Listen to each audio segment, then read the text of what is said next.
I'm Anjuli, and I am officially in my evil era. Yeah? We're in an evil era? He said, yeah, we are. Listen, when people say stuff like that, they really mean that they are done being a people pleaser. They're done having a lack of boundaries. And honestly, same mood. But truly, when I say it, I mean every single thought that I've had, I'm going to start saying it now. I have been overly polite for way too long, and it's time to shut that down. I've been overly accommodating for way too long. As I put it in my TikTok, I put out a TikTok kind of talking about it, is I have been so comfortable, so complacent in being the side character in other people's lives that I forgot that I am the main character in mine. I forgot that there is an opening sequence for myself and that each day is really about me. And that sounds selfish, but I'm not saying the world. The world is not about me, but I am about me. And as a single female, that's the way it should be. Like, what am I doing? Living like it's not. All throughout my 20s, I have done just about anything I could to be loved because that was my, if we have to label a chapter, I would call my 20s the chapter of I did it all for love because that was all I cared about. All I cared about was being loved because I had no self love myself. Now in my 30s, and I talk about this in previous videos, like I have developed so much self love for myself. It's like I'm literally in a box, right? I am in a box. And who I'm supposed to be at this point, she was inside this box and she's like waiting. She was like, I don't know if I'm supposed to be that at this point.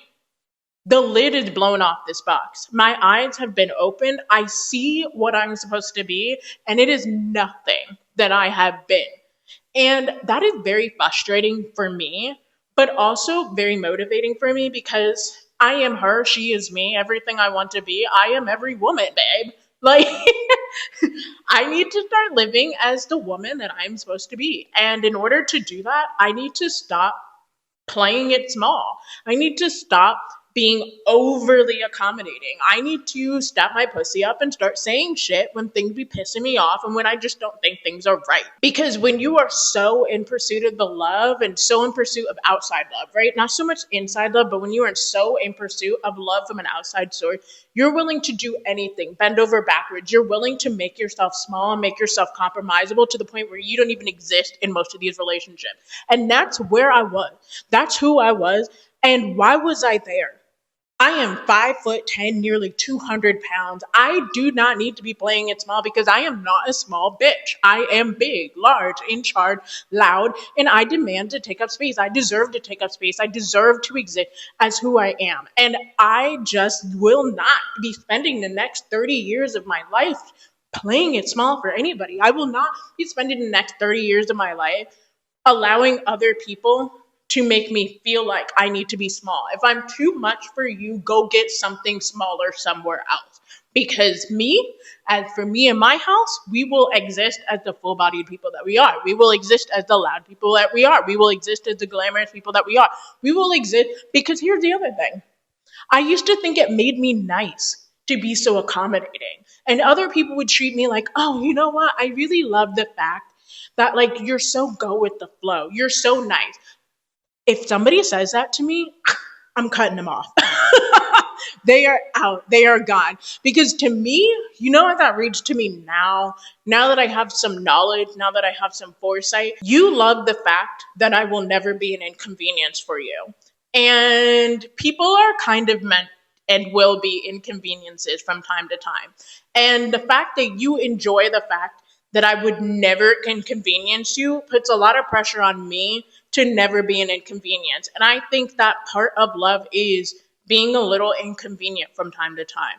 I don't even know where he is. He must have left a while ago, but I love my dogs more than anything. Straight out the womb, those are my babies, but they are hella inconvenient sometimes. But because I love them, I don't mind that they're inconvenient. My siblings, love those babies down bad, but oh my God, can they be annoying?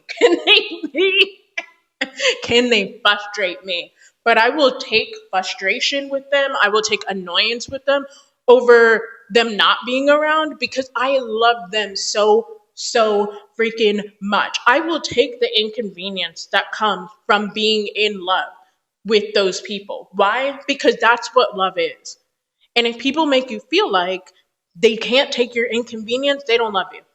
They don't love you. And I deserve to be loved. I deserve to be loved in all aspects of myself. I deserve to be cared for. I deserve to be celebrated for everything that I am. And I want to give that to myself. And I want to surround myself with people that understand and will do that for me. So we are entering a new era. And I am going to be filming videos. I'm going to be just talking about the things that I've learned, as well as just documenting my journey, because I think that when we hit 30, when you're in your 20s, you start to get really panicky about like timelines and stuff. Let me tell you, if you're in your 20s and you're worried about a timeline, babe, the timeline does not exist. You're putting unnecessary pressure on yourself. I'm in my 30s. Any type of timeline that maybe people find acceptable, I have literally blown that timeline out of the water. I have not existed by that timeline, okay? So I have no pressure there. I'm not worried about hitting timeline. You know what I am worried about? My own happiness, my own joy. And I think that it is something to share what it is to be in your 30s and finally hitting that joy after years of just playing it small, after years of just being a people pleaser, after years of just not understanding who it is to be you and fully exist as you. I love so much that people love the fact that I am so unapologetically me. And online, I really do get to live in that because this is my space. You can't bully me off of my space. But in my real life, I have been so timid. I've been so scared. I've been so fearful because part of it, we're going to get into the racism of it all, is I've been around a bunch of white people for so long and they act like I'm so intimidating. You know, a black person has never been intimidated by me, which goes to tell me I'm not intimidating. You're intimidated, and you're intimidated because I should seem approachable. I seem approachable, but as soon as I exist in myself, you got a problem with it because you need me to be small.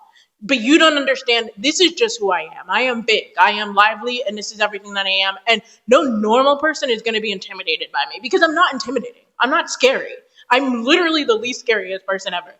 But white people be acting like I am a freaking monster. And it's racist. It's racist. I'm sorry. It's racist. I kind of forgot my train of thought there, if I'm being honest with you, because I have so much to say about white people. I have a lot of opinions about them, and I can't because I grew up around a lot of them, okay? But my point is, I think that it would be something to show the journey of a 30-year-old, or I'm not 30, but a woman in her 30s who finally got her life together and in a beautiful way that feels authentic to her. Because I live a good life for the most part, but I don't live my life. I don't live my version of a good life. And I think that that is a fair thing to say. I think that that is an acceptable thing to say. And I think it's okay for me to go, I would rather live my version of a good life than just live a good life. You know? It's giving, it's very much giving. This isn't my dream job, this is yours. This isn't my life, this is somebody else's. And I think it's time that I pursue mine.